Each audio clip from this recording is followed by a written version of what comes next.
Hey everybody, welcome to the channel, True Crime Stories. If you're new to the channel, please hit that like button and subscribe so you can hear more. Thanks for stopping by.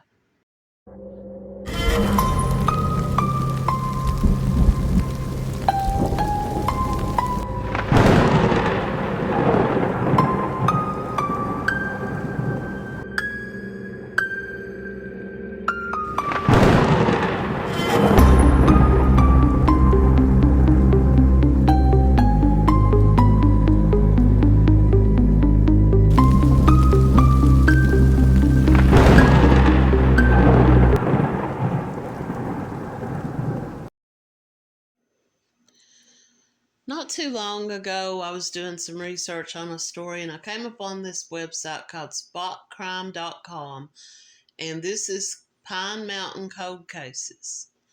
This took place in 1987 on December the 29th. At around 8:30 p.m., 40-year-old Suzanne Williams and her 37-year-old sister, Patricia Williams, were found murdered inside their West Knoxville apartment. They lived at the States View Apartments, number 91. This is located on 601 South Peters Road. There was no sign of a forced entry, and it was thought that one or both of the sisters, had known their attacker. Now, both of the sisters were known to go to a bar called Doodles, which is now Makino Japanese Buffet. This is on Kingston Pike. Now, Patricia was known to be more outgoing than Suzanne, and Patricia would often go up to men. She would have the bartender take them a drink or a note, and she would meet men in these bars. Now, according to an employee who was working that night, she said Patricia was approached by a man and she eventually left with him. She described the man as being well groomed and wearing fresh pressed clothing. She said he kind of stood out that night because his clothing were a little different than blue jeans and the type of clothing that most people wore to a bar, that he wore fresh pressed clothing. That's all it says. She said he was a white male around 6 foot to 6 foot 2 inches tall, in his late 20s to early 30s. He had brown hair and a mustache. He was wearing cowboy boots, a tan vest, and a top coat. Suzanne was found nude on the bed. Her hands and feet had been tied. She had been raped and strangled to death with a window cord. Patricia was found on the floor of the bedroom, and she was bound and gagged and had been strangled with a shoelace. So is it possible that this woman picks this man up, this Patricia picks this man up in the bar, takes him back to her apartment, he meets Suzanne. It doesn't say if Patricia had been raped, but Suzanne had been.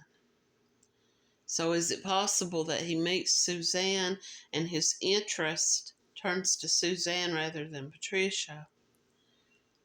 And he attacked both of these women, raping Suzanne and then murdering both of these women. The person responsible for the murders of these two sisters in Knoxville, Tennessee, has never been caught.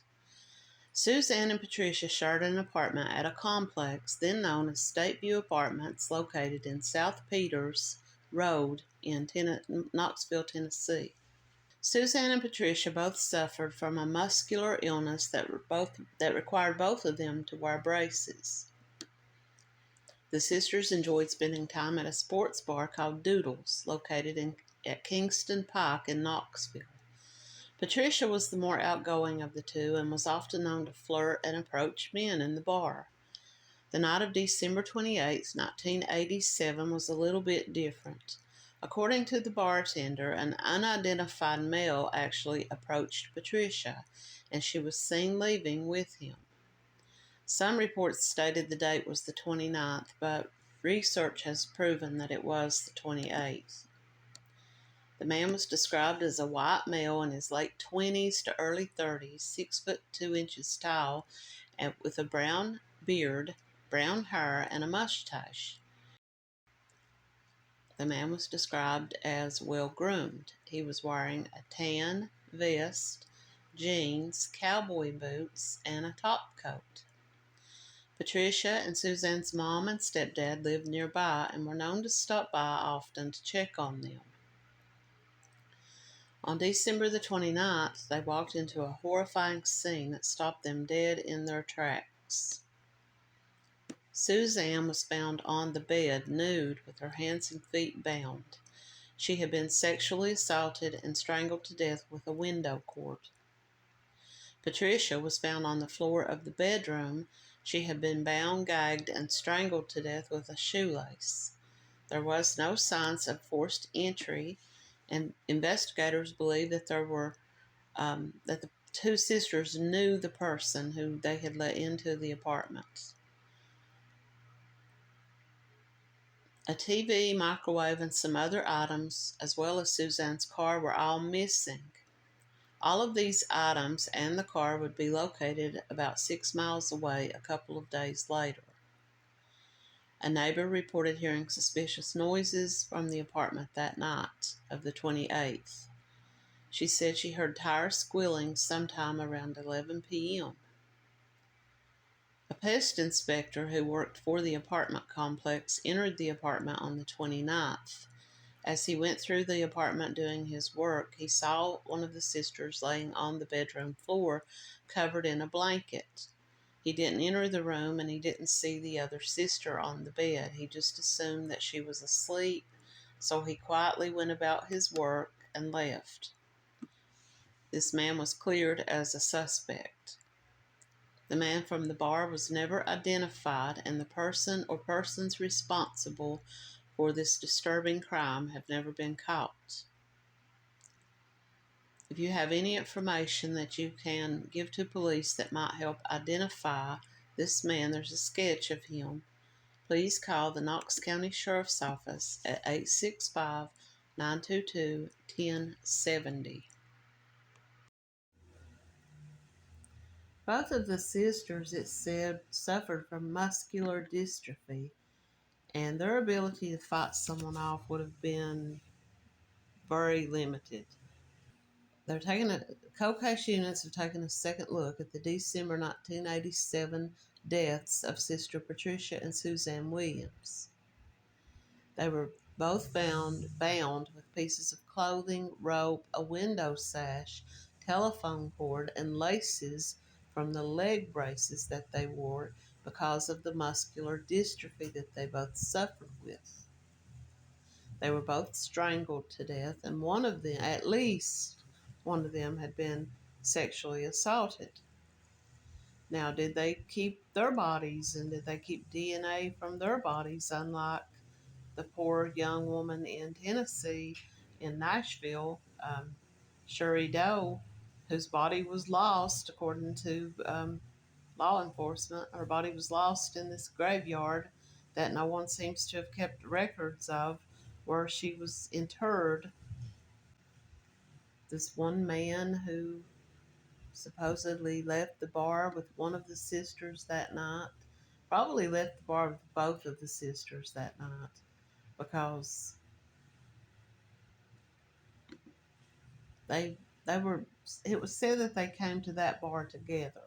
I think only one of the sisters was really was interested in going out and having companionship with men and talking to men and interacting and being sociable, while the other sister probably tagged along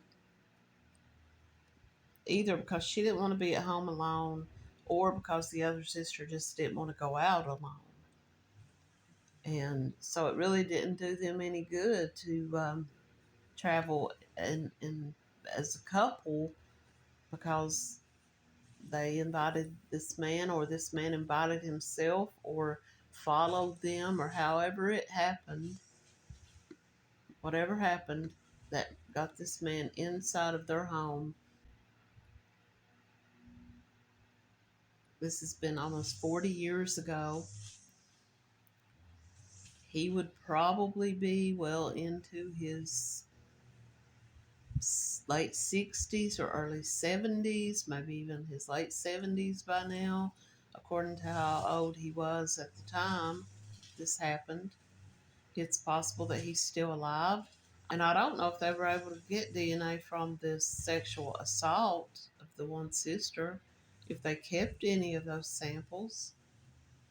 Hopefully that they did, and it looks like that if a cold case unit has taken over and is investigating this case, that they might be able to find something. They might at least be able to link him to someone who's in the system, in the DNA system.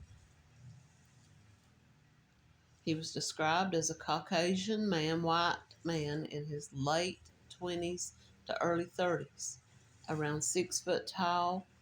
He had brown hair, a beard, and mustache that was well groomed. He was well kept. He was wearing a tan vest, blue jeans, cowboy boots, and a top coat. Now this would have stood out, a 6 foot 2 inch tall man wearing a top coat, a vest, and cowboy boots.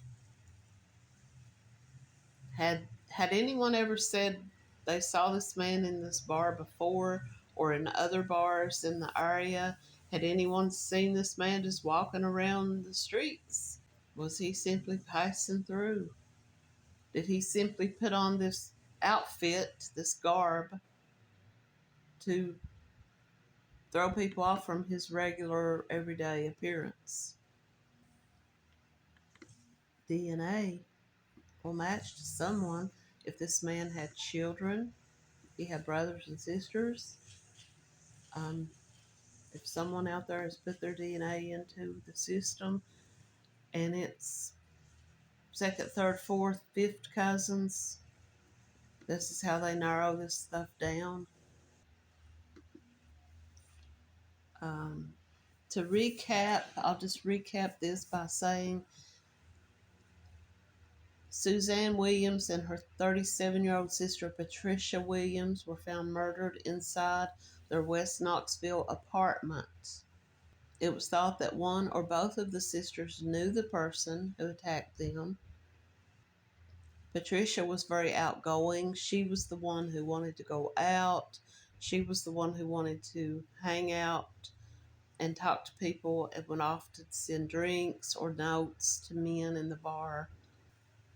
So this man came over to them and she left with him. Now, it doesn't say if they both left with him. They found these women deceased. They found them murdered, choked to death, strangled to death. Suzanne had been raped. It doesn't say if Patricia had or not. And so that would be something that the police would have to go on, is their DNA from this rape. And otherwise, and hopefully they are using that. Hopefully they saved that, and maybe one day they will find who killed these women. As this video comes to an end, I would just like to remind everybody to please like the video, leave a comment, and subscribe to the channel. Thanks for watching.